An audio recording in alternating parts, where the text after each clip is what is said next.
Hey guys, I'm Richard Fitzgerald. This is Dubai Works, where we interview the business leaders making a difference in this great city.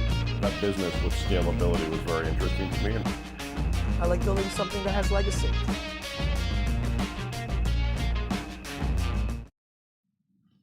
Hi everyone, welcome back to another episode of Dubai Works. Today's guest is Alex Hawari, CEO of Mediaquest, who are one of the leading publisher houses and events groups in the region, established for I'll hear exactly how many years, with a staple of brands that you'll be familiar with, such as Marie Claire Arabia, AME Info, Communicate Middle East, and they're also prestigious in the events industry, with events like Media Effie's Arab Luxury World. Today we'll be discussing the current state of affairs in the publishing industry with the impact of COVID-19 and the story of Mediaquest's success, and the digitization of the industry and trends in the future. Good morning, good afternoon, Alex. Good afternoon. How are you? I'm great. With the circumstances, I'm very happy to be here with you. And you've been working at home. Mediaquest employees have been working at home. Are they back in the office? So we've been working at home since March, and we opened the office 2 weeks ago, but it's not mandatory for people to come. I think it was actually requested from the employee to open the office because you had some people that have been alone at home or just wanted to at least get out a little bit. So it's not mandatory to come to the office, but to have some few people coming. We're still keeping this home work from home, which I'm a big fan anyway. Yeah. I mentioned how long Mediaquest has been established. I think, correct me if I'm wrong, in Dubai for 20 years and originally in Paris in 1987. If that's correct, have you ever had to deal with something like this before? So yeah, so we launched, me and my brother, actually, the company in Paris directly. I think people can get it with the French accent, although I'm originally Lebanese, but I live all my life in Paris. So we started in Paris in 97 and I came in Dubai in 98. And since we're based in Dubai. So no, the Corona, we had the 2001 crisis, we had the 2008 crisis here in the region, but nothing compared to what's happening today, because I think it's a multiple of things that are happening. You have the economy, but also the shifting in the business, which was already impacting the business for quite some time, and I think it's just accelerating the whole change. Yeah. So talk a bit about that. You know, the media industry, as people will be familiar with the narrative that is, it's been disrupted. There's a duopoly with Facebook and Google. Print has been disrupted. Classifieds have moved online, and it's kind of happening over the last decade or so. Where do you think we are now? And is it a unique industry? Is media the most disrupted industry by digital? No, I'll tell you a little bit after that on Mediaquest, but I think really you can see it on every single segment of the industry where there is like a huge disruptions. When was the last time that you went to the bank? Really seriously, it's forever, even on the car. I'm not a big fan of driving, and I can tell you I'm a big user of Uber. And I think like when you come from a country like Paris, where it's very difficult to own a car, just to park, I think everything is really getting disturbed on this part. The food industry, the media is one of them. So just to come back on the media industry, like Mediaquest, we really like a kind of a holding. So today we have different segments of the industry.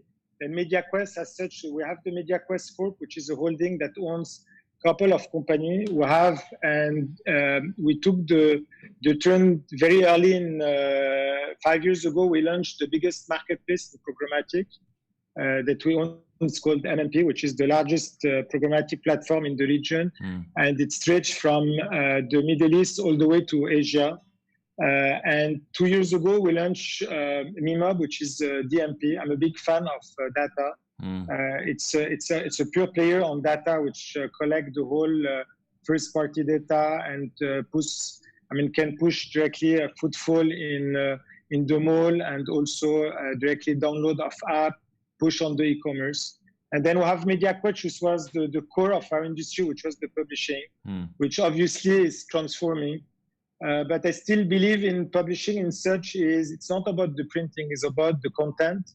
I'm a big fan still of content because still people more than ever wants to read some good stories. And I mean, you know, with the number of fake news that are happening today, people are still going back to some brands. So I'm a big fan of brand and people. Yeah. I'll just give you an example. The first thing I wake up in the morning, people are telling me they go to Facebook or Twitter. I just go to two French newspaper and the FT to read exactly what's happening in terms of having the real news. Yeah, interesting. What are the French newspapers you read? Le Monde, and which is really a political newspaper, and I have Les Echos, which is more the French Financial Times. Interesting. So I think we can talk more about that as well, but just so Mediaquest essentially is a very modern media company in that you have different arms, different subsidiaries, different entities. The programmatic, meaning marketplace, you have events, you have publishing brands, and MeMob is in the mobile space. Is that and the data space, really. Oh, sorry, yeah. So okay, sorry, it's a DMP, a data management platform. Yeah. Okay, interesting. And do all these things come together under your publishing brands, or are they their own? So no, they all in silo. They all have their own PNL, their own CEOs. But obviously there is integration. So again. Today, like I'll just go back on the data. Today, there is a lot of data. Data is available. The main thing, which is really very precious, and I think for me, it's the whole of the 21st century, is the first-party data. So the more you can know your customer, the more you can have personalized data, and then the more you know the consumer, the more you can really target him. So the way it works is we have the publishing arm, which, for example, we have Marie Claire, and my MeMob solutions comes under it to collect all the data that we can collect from the different, from the social, from the website. And from that, we'll be able to build up some data tank, and then we can do more analysis on the people that are coming. So we really, at the end is really to do predictive sales and push people, obviously, to have a better messages. So, I'm a proud dad, and I would love to receive some more information about kids games or kids things that are for the kids or learning, where if you start sending stuff for a single man and you receive Pampers stuff and extra, it's not very interesting for him. So the more you have these tools to analyze the data, and the more it becomes personalized, the more you can reach them, and the more you can do really efficiency in terms of the selling. So it's very important to have all this, but the key thing starts with the content. It's really, and content is everything today, but it's just, again, good content. And again, we're all fighting for the same apple pie in terms of the time spent on our device, whereas the Netflix or the Google, we're all doing the same things. Yeah, interesting. So many things to touch on. Just getting on that, the data and the content is clearly core. Do you think that programmatic, in a sense, and having that type of business may be different? How do you view kind of cannibalization, and how do you view different businesses together under a holding group? And do you have a strategy around that? Yeah, so again, for me, it's really, for me, the core thing is the content, and you build around the content the different platform that can help, obviously, improve the content and improve. At the end, is to reach what the consumer wants. So the programmatic part is more. For example, you were asking me what is the disruption on our business. Is there is no more this media placement where Google came in, then they all fighting for a very lower CPM. And this, you cannot afford to have a sales guy that just go and sell and add banners. This doesn't exist anymore. This has to be done programmatically. It's done between the two computers, the DSP and SSP. Then it's basically two computers that talk to each other. It's mainly like a stock market, and it's computers that talk to each other. And this is really on the part where you can still have some money because there's still some ad placement that should happen. But also from the programmatic part, you can have build audiences the DMP can help on building the audiences. It's all about the audiences. At the end of the day, is you want to reach the audiences. Content help you on reaching the audiences. Is you read the Marie Claire, you're talking about Marie Claire, I read something on Jimmy Choo, I click a button and boom, I go and do the shopping. So this, all this come together. So definitely this plays a role, the data plays a role, the MMP, the programmatic plays a role, the content plays a role, and it all sums together. Yeah. So for people who aren't in the media industry or au fait with some of those terms,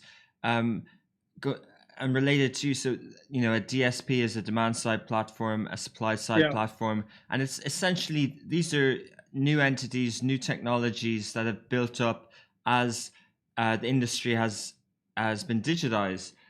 How do you make a decision on whether to build your own DMP, whether to license ad tech platform and things like that?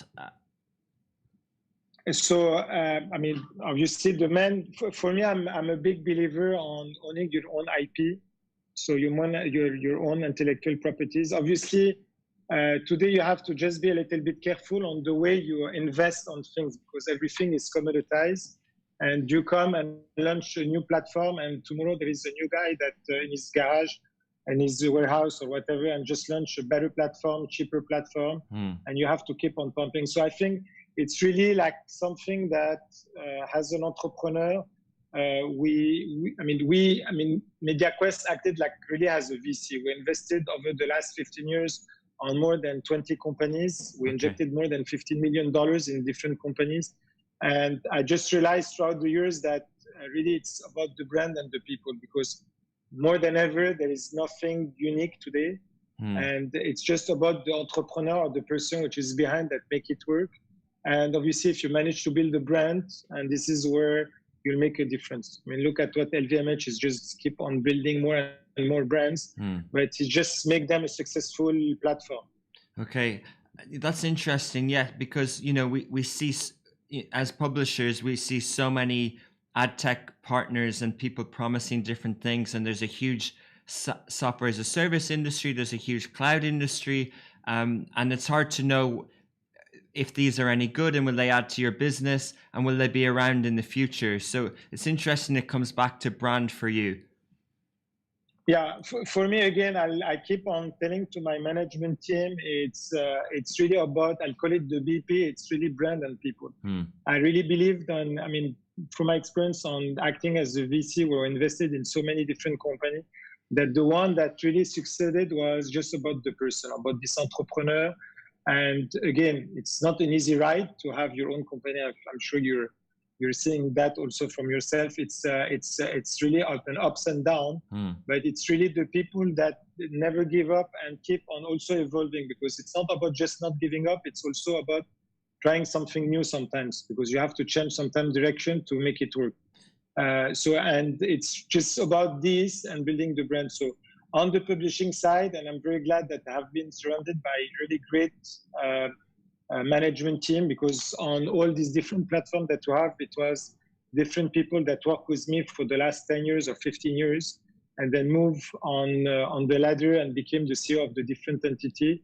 But it's also the help of these people, because we have seen the market transforming, and the publishing, again, like the printing as such, which was our core business, represent today less than 10% of my business. So we have event. I will not call it anymore the print, because I call it a brand. So Marie Claire has a brand. It's the social, it's the print, it's the online, it's the events. All this come together as a brand. We put all this with the data to collect all this information. And we are, the DMP that we have is GDPR compliance, because we do it here and we do it also in Europe. So all this comes all together. But at the end of the day, a person wants to come and read some interesting stories. He comes to a brand. And really more than ever with what's happening with the fake news, and you have people that tend to, we can be very easily manipulated today.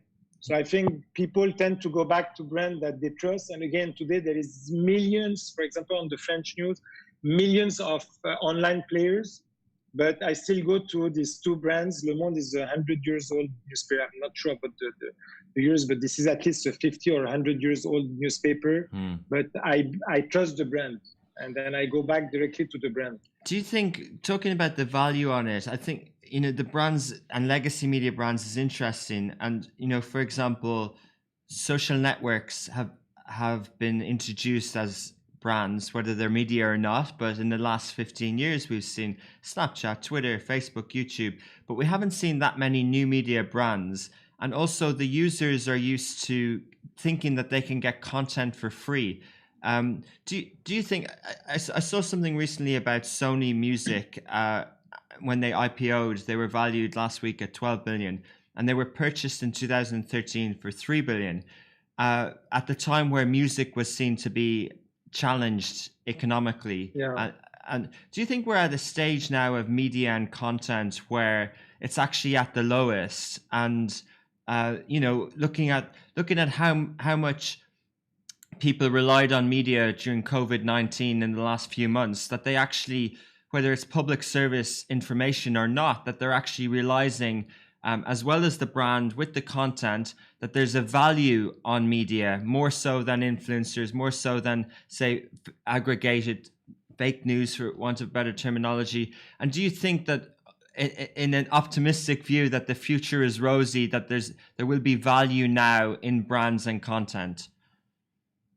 So thank you. It's a very interesting question, and I think the parallel with the music industry is it's quite well, because I mean the music industry, I think 10 years ago people were saying it's a dead business, and you saw some of the big players crashing in terms of their market value.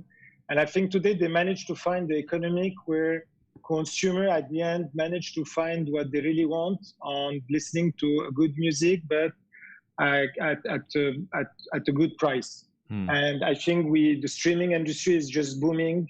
And I think today the value that you have on subscribing to a Deezer or Spotify or Al-Rami it's just that you have to make the balance between whatever you're paying and the value on the content that you get.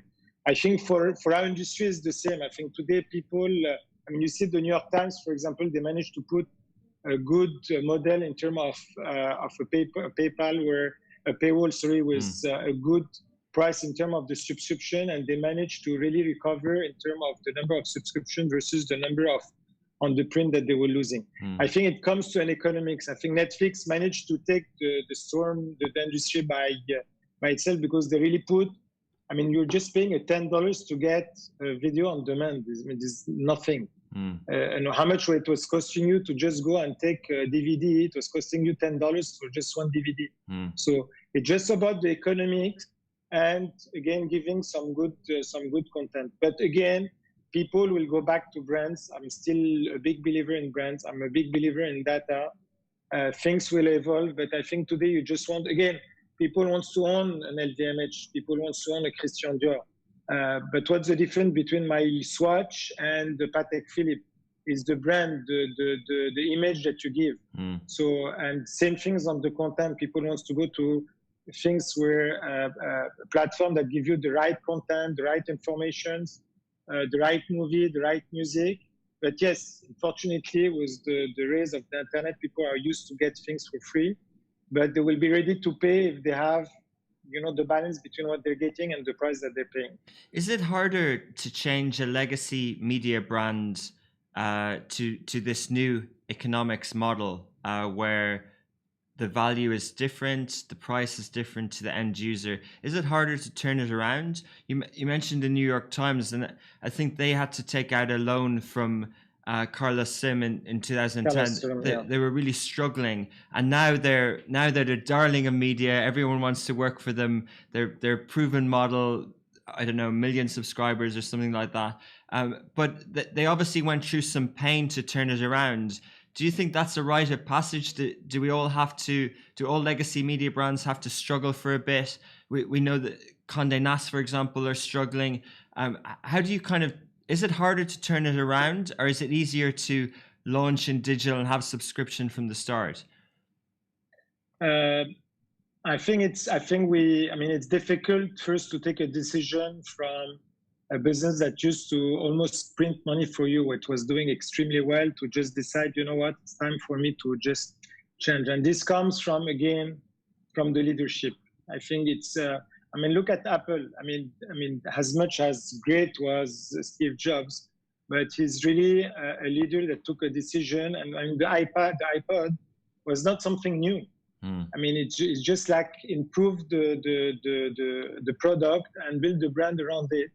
And again, from our industry, it's the same. I think it's a painful job to do, but unfortunately, we'll have to go through this. We need to change, and with the COVID, it's just accelerating the whole things. Still thing, like we're just talking about the home from work. I think today this will change forever. I mean, obviously, it's. I mean, I'm a big fan of working from home. Still, I think people need to come back to an office because you need to put the culture, and people wants to meet also other people.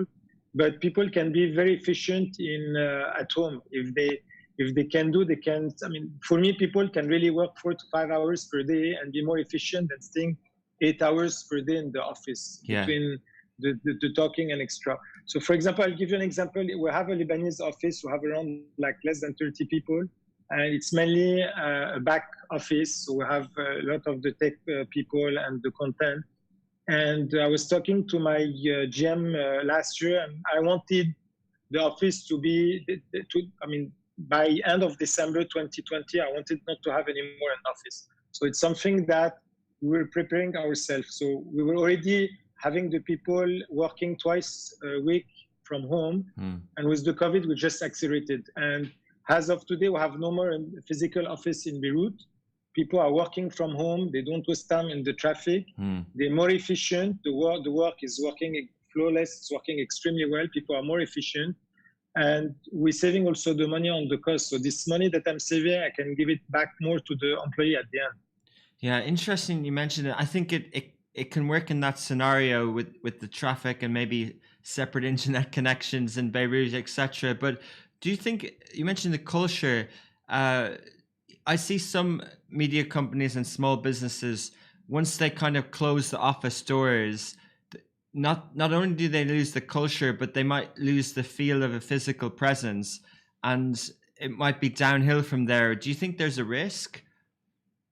So this is what I was saying, is just I think today you have to have again the balance, because again, you cannot have I don't believe that you should be 100% completely out of home, because again, you should have a balance on your personal life. I mean, so I think this is what I'm saying. Like, I think you should still have an office where people can go back to. So for example, in Lebanon, what we did is we did a deal with a kind of a hotel where we have a meeting rooms, and twice a week, all the team meets there to share the idea, meet other people and extra. But it's mandatory that they come twice a week to the meeting room, I mean, to meet the other colleagues. So I think it's really important that they keep a balance also on your personal life. So I think people need to, I was reading a story where in France, 30% of the married couple happened between colleagues in their office. So imagine if there is no more this. So so I think, it has to have a balance, and everything has to have a balance on that part. Yeah, it's interesting. And it does sound like you were prepared for it in one level. You were already starting to do it. So it's interesting to see how things evolve as well. And obviously with all the technology in terms of productivity, that we're much more capable of doing it. Okay, cool. Let's move back to content a bit. How do you think brand is one thing from a publisher point of view? Content kind of leads a lot of the brand in terms of marketing and things like that. How do you go about having a strong brand voice for a publishing brand? So it comes back to the editors to have the right journalists. Again, to have a kind of freedom of speech, creating good content is to have the right people. It goes back. I'm really a big believer, and I don't want to sound like I'm preaching because I'm on the TV here, but I'm a big believer on people. I really think that whoever it's not, I mean, today Mediaquest, we've been there for 20 years. We managed to evolve. It's not only because of myself. It's just because I had like some very good surrounding of my people, of the management people. And same things for a brand to be able to be successful and to have good content is to have good journalists. To have people that do investigations. I mean, you were talking about New York Times. New York Times is still New York Times because they do some very interesting narrative. Yeah. very interesting investigations, news, and it make a big difference. And same things on whether it's on the lifestyle tab, you create like a good content story for the brand. Like you take something for Christian Dior and you build up a nice whole fashion shoot and etc. Or you go on, I go on the business title that you have like EMEA4 trends where you can create a full story about the business industry, the SMEs and everything. You know, something that people want to read, and it comes back to also to the journalists, to the people that are behind the story. But obviously the industry has evolved, and how, you know, having good investigative reporting and journalists costs money. Investing in video costs money. When you put something out, I was listening to a podcast yesterday from Complex Media in the US, some CEO, and he said that when you issued a magazine 10, 15 years ago, you almost had a 6 months sort of run wait. If that was an impactful story, it actually had impact for 6 months or 12 months, because people, you know, the monthly magazine would still be read, it would be passed around, it would be very topical, it would be zeitgeisty. But now that time span is seconds, minutes, days. It's much faster. Yeah. So, you know, the question really is, how do you think that creating content and curating content, original content versus adding a voice to what's happening on social media, do you think there's a marriage that can work there in new media? So yeah, so I mean, you know, I have a son of 6 years old, and you know, like we call this the new generation, and I'm using even the French word is the frog generation, because they just jump from one content to another one, and really the span of attention goes down to seconds. So if in a seconds you don't manage to catch the eye of the reader, you're done. So I think today it's again it's the evolution of the content. We cannot do anymore a story of 20 pages and 20 pages and people were expecting for people to still be there reading behind the screen 20 pages of a story. So you do a shorter version, a shorter video. And I remember a couple of years ago, there was a fight between one of the biggest agency and one of the biggest FMCG client here, where they were supposed to do a creative ad for them, and they came and presented this 30-second ad for the cost of $2-3 million. And the client, this is not what he wanted. And he managed to do a smaller 30-second video that goes for the social, and it has cost him like $100,000 versus the million. It was more impactful. I mean, so I think there is an evolution even on the term of the way you present the content. And obviously the social today have accelerated all that. I mean, look at the TikTok. I mean, you know, you just swap. I mean, you stay like a second to see the video. Facebook, Instagram, and all this. I mean, the way we're consuming media also is completely changing. So even us as brand, we need to adapt to that. So yeah, and more so on the where do you sit on the view that you can create brands on platforms, not necessarily on your own platform? For example, a lot of publishers now are creating, you know, legacy media magazines will have Snapchat Discover sections, or they'll do publishing sections just in partnership with Twitter or on YouTube, and they'll make series and shows and video. Do you think they're losing? You know, it's like when the old example of when Borders, the bookstore, put their e-commerce on Amazon, and then they went bankrupt and they came back. But do you think that's a risk of happening? You know, when you own your IP, would you prefer that, especially with the data that you believe in, would you prefer that they're coming to your platform, or is it revenue opportunity to partner? So I think it's a very good parallel. I mean, I think today, unfortunately, the problem is that when you put your content and your platform on the social platform like Facebook, Snap, and etc. I mean, if they will give you 99% of the money, it's great. But if they don't, and at the end of the day, yes, it's going to become like a Borders and Amazon, or Toys R Us and Amazon. And I think we as media people or publisher or whatever, we need to find ways of making, because again, you're right, to do a good content, we need to have good journalists, you have to pay for good content. We have to find ways of making the money outside of just purely the media. And this is where I'm a big believer in the data. And I think, again, today, if you manage to bring the people, collect the data, have the right tank of data for the consumer, knowing everything about I can go up to 17,000 points on every single data point that I can collect. So I can know a lot of things about you, and then this worth a lot of money when I'll be able to go to Johnson & Johnson, Unilever, and Extra, to be able to tell them, like, I can predict you that this guy will, within 1 week, he'll go and buy a new toothbrush or whatever. So I think this is the way we can try to do the money. To go back and put everything on, and depending completely on the different social platforms, unfortunately, it's only the government that can put pressure on the platform to redistribute a lot of the money back to the publisher. But yeah, otherwise we're completely cannibalizing our business revenue. Yeah.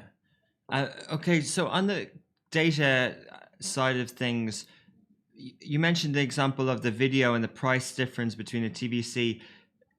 So firstly, on data, there's a trend that it's moving from third party that's been blocked by Google and others onto first party. So those publishers that do invest in DMP and have their own data and haven't maybe signed it over or invested in building audiences on Snapchat or Instagram and influencers will be in a better position. But the question is, do you think there's a risk of commoditization of data, like we've seen commoditization of video and content?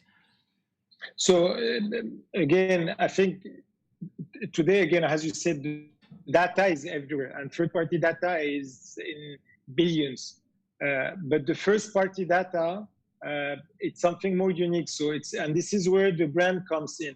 So you build like a Marie Claire. There is not like millions of Marie Claire. You have the different competitors that are there, but you don't have millions of brands like Marie Claire that do nice content, and the people that comes there are more inclined to read a nice story. And this is something which I think people will fight for the first party data. And I think the first party data is not commoditized, because at the end of the day, this is the uniqueness of the first party data. And I think this is where us as brand, I think we should be a bit careful of where we're putting our content, because it's the Google and the Facebook and all the rest that are collecting everything for us. Yeah. And these guys are not sharing the data with us. Yeah. I mean, they take most of the stuff and they keep the money, they keep the info, and we don't have much of the things here. So where do you think we put a meme up on Love in Dubai yesterday saying no one got the answer to the question, where would someone see themselves in 5 years' time, when they were asked it in 2015, right? Because we're all working from home. But where do you see the publishing industry in 5 years? Is there consolidation? How does, from a user point of view, how will you be accessing Le Monde or FT in 5 years' time? So it's funny, because I was having a call with an investment company that we had, and I was explaining to the guy that for us to survive, merge and acquisition has to happen. There is no other way. I mean, we need to consolidate this the revenue model, and I'm talking just about here on the revenue model, because it's becoming extremely tough. I mean, the region is going through it. I mean, the world is going through a tough time. And I think it's just the consolidation on the business is you can keep your brand, but really whatever is behind all the G&A or your direct costs has to merge, that can create like a kind of a value on your P&L. Otherwise, it's going to be extremely difficult to survive today. And I think today you can still, I mean, like really, I love this model of LVMH, because the guy is taking brands, and he's still building on the brand. But the core, which is the whole holding that have all the G&A and the fixed cost and everything, keep on reducing. So at the end of the day, it can do a better job on building the brand, investing on the brand, because you need to keep on investing on your brand. Otherwise, brands die very quickly. And today, people are not as loyal as before. And again, we'll call them this frog generation, because they jump from a content to another one. They also jump from a brand to another one. So if you don't build the whole experience on the brand, then you lose your consumer. Yeah. And so, for sure, merger and acquisition should happen. I mean, it's something that should happen in our industry, and I'm sure in the next 1 year we'll see more and more of things happening like that on our industry. So the example with the sort of retail space and the luxury goods, I guess they would have had lots of disruption, whether it's different types of consumer trends, whether it's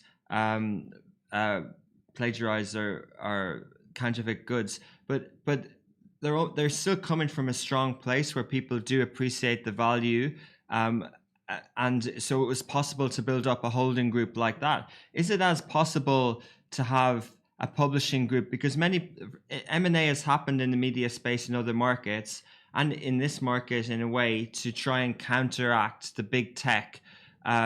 Is that why you think M&A is needed to give clients another option? Would it be to fight Facebook and that sort of thing, or is M&A needed for a different reason? So I will not go on. I think today, if I build my business, it's not to go and fight other people. It's really to build something which is better and good for the consumer in terms of the content. Because obviously, if I just focus on just doing the fight, I'm losing the eyeball. And so I need to focus today. My main thing is to focus on building a nice brand. And the nice brand is you have to invest in it.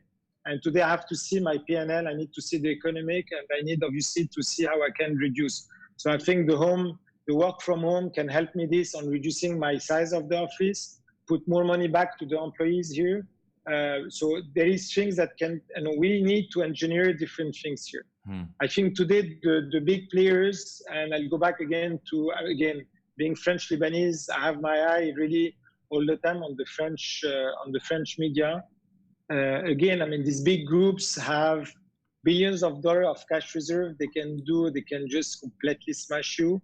But I think also, again, today for them to move, it become more and more complicated. So I think it's good that again, us as the media, we need to focus at the end of the day for what the consumer wants and how we can deliver it and how we can deliver a better content. I think this is where I want to build the better things. And if there is merger and acquisition, is just obviously not to go and just compete about them on the size and everything, just on building a better content platform. So I want to talk about the events industry as well before we finish, but just on the M&A, over the years, there's been VC money into media that hasn't maybe returned in the right way. In the US, for example, is now a bad time to value a media company? It's now a bad time to go into M&A. What do you think? So, it's funny, like in 2008, before the crisis, we had one of the largest private equity that entered the group as a minority.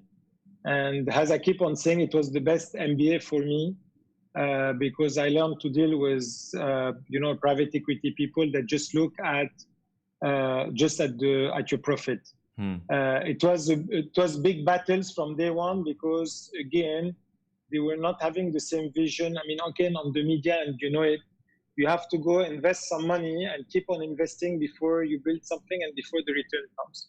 So I think we just have to be careful on who you take on board in terms of the VC or the private equity and extra, because they don't really have the same model. These guys come in, they cut, make a better EBITDA, and all they care is just about the EBITDA, where we build brands that obviously we want to do the money. It will be a lie to say that, I'm building something, I don't want to have the return. But it's, again, I'm ready to wait a little bit because I know value that you create can bring back the money after, but you have to create a good value. So it's I think on the merger and acquisition, I think it will be better. It will be between the different players than just having, and maybe you can have a VC for a very, very low equity there, but I think it will be better if there is like player merger, and this is what's happening between Disney and Sky and etc. I think it will be better on that part than having just a pure VC that come in or a private equity that just cut and just want to make his return and resell the whole business. Yeah, interesting. And what about this region? What's your experience in launching media brands, publishing brands across the region in terms of consumption? Are there different appetites in different countries? And what's your learnings from that? So, like you were talking about the Google and the Facebook, and before that, as being here for 20 years, I was facing the same giant, which is still there, is that most of the media belongs to government, and they have deep pocket. And despite that, we managed to survive because they were just throwing the money and not really creating good brands, I think. Again, the future is, again, I think it will be very pretentious of me to say what's going to happen. Again, I don't think anybody protected this coronavirus, and God knows what's happening with the second wave, or if it's happening, not happening. But again, I still go back to the same things, is about the brand, good content, good brand. We were talking about the event. I mean, the EFI was, it's an international brand that was not known here. We started 10 years ago. We were like less than 500 people. Just to bring the judges was a nightmare. Nobody knew what was the event. Nobody knew what was the brand. And in 10 years, we managed to have 2,000 people coming for an award night. And the judges, most of the biggest clients from the region are coming to judge. So you see, this is where when you trust something, people come to you. Yeah. But it's a good, the Effie's, and, I've attended it many times, and also Arab Luxury World. You can see the brand is there, but the execution is good. You can tell that there's expertise on the event side. Even from an agency point of view, there's a lot of credibility in managing the awards and the things like that. So it's a lot of investment. It's a lot of expertise to get it right, which is part of the success. How do you see it now? You mentioned about the Effies this year. Where do you see the trend going with events? Obviously, it's a difficult time. So for example, we're doing a webinar now with EFI and ABG, the Association for the Client. We're launching an event next week, webinar. I am still a big believer on event where people will still want to come and meet and socialize. So I think this year is going to be a bit difficult because until people have a kind of a trust to meet up and etc. But I still believe that people will still want to go and meet face to face, see the different things and extra. I think this year is difficult, but hopefully by next year or within the year, I think the event industry will come back on their feet. It will take a little bit of time, but I'm still a big believer. I don't believe in this event where you want to bring people on the online or whatever. I think it's not the same. It's not at all the same experience. It's all about the experience. I mean, today the retail is the same things. Today, you go to a shop. If you don't have the experience, you'll not go to the shop.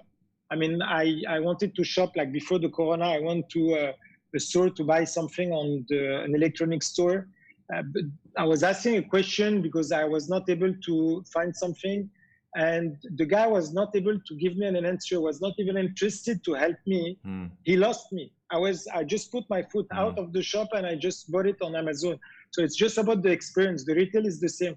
The event is the same. The experience is, I mean, I don't think you can compete with the experience on having a face-to-face. You go for ET, you meet your clients, you meet your competition, you have a drink, you have a food.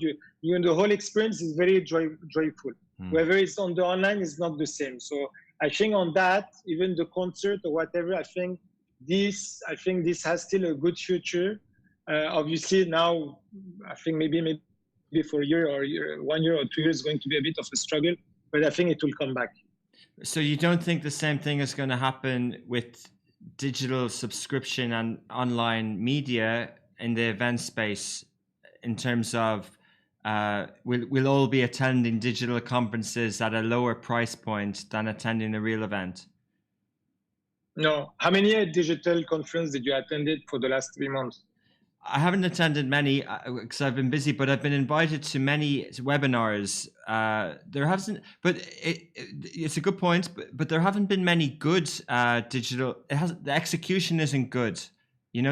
Whether it's experience or not. Webinar is fine. It's like this. It's a Zoom call, but the people haven't really invested in a digital experience that's good yet. But maybe it's a new invention. No. So, yeah, maybe. Just to go back on the point, so the webinar, the small webinar, like a class type of stuff, I think this is amazing. And I think this will also disturb for the long, this is done. I mean, today you can go and have your courses on the online or a small webinar, 50 people, this is great.